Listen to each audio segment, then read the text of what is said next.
Bonjour à vous, nos chers Congolisolois.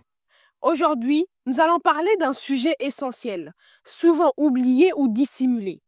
La place de l'animisme dans nos vies, dans nos cultures et même dans les religions que beaucoup d'entre nous pratiquent au quotidien. Nombreux sont ceux qui se réclament d'autres spiritualités et qui, pourtant, demeurent animistes sans le dire. En réalité, nous sommes tous animistes, à l'instar des peuples noirs africains qui rendent hommage aux esprits de la nature, des montagnes, des forêts et des ancêtres.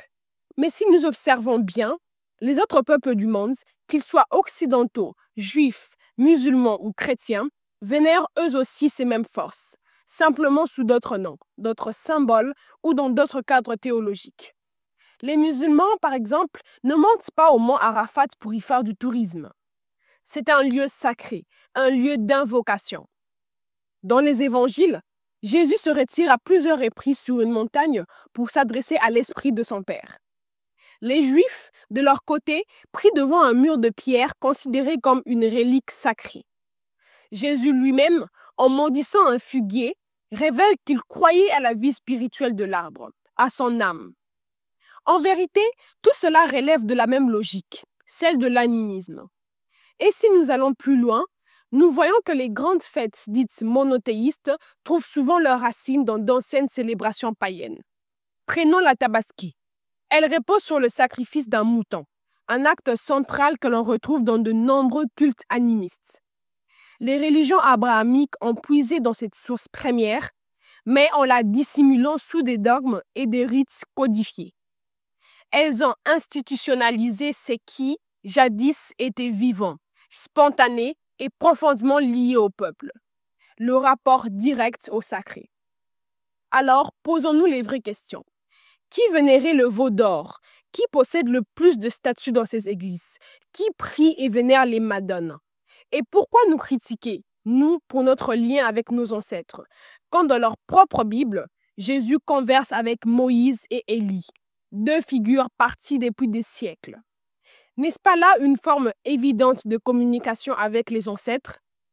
D'un côté, il condamne le culte des ancêtres et de l'autre, il prie leurs saints et leurs bienheureux. Chers frères et sœurs, nul n'échappe à la programmation mentale.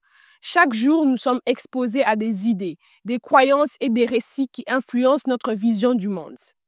La vraie question n'est pas « sommes-nous manipulés ?», mais plutôt par qui sommes-nous influencés et vers quelle direction allons-nous? Ne laissons pas la peur, le doute ou la résignation envahir nos cœurs. Retrouvons notre essence, reprenons le contrôle et surtout, réapprenons à nous reprogrammer volontairement. Oui, réapprenons à purifier notre esprit des influences qui ne nous correspondent pas. C'est un exercice puissant, mal utilisé, il nous enferme. Bien utilisé, il nous libère. Nous n'avons pas besoin d'un guide extérieur pour exister pleinement. Nous avons besoin de conscience, de discipline et d'un environnement mental sain. En vérité, quoi de plus naturel que de redevenir nous-mêmes? Alors, réapprenons à voir le sacré partout où il se trouve. Reconnaissons notre héritage, notre essence et notre puissance, et avançons ensemble, conscients, éveillés et unis. Nous vous remercions pour ce moment passé ensemble et nous vous disons à très vite pour un nouveau Lisolo. All the African News Show. Stay tuned for Black history, society, and culture. Want to be entertained with more Black trivia and much more facts? Well, this is a place to go. Hey, did you know the first computer was made by a Black person? No, I didn't know. Where'd you find out?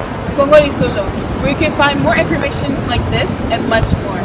Make sure to check out the Your Space section, where you can put your own publications, events, ads, and even your thoughts. Want more information? Go to www.congolisolo.net. Congolisolo forever.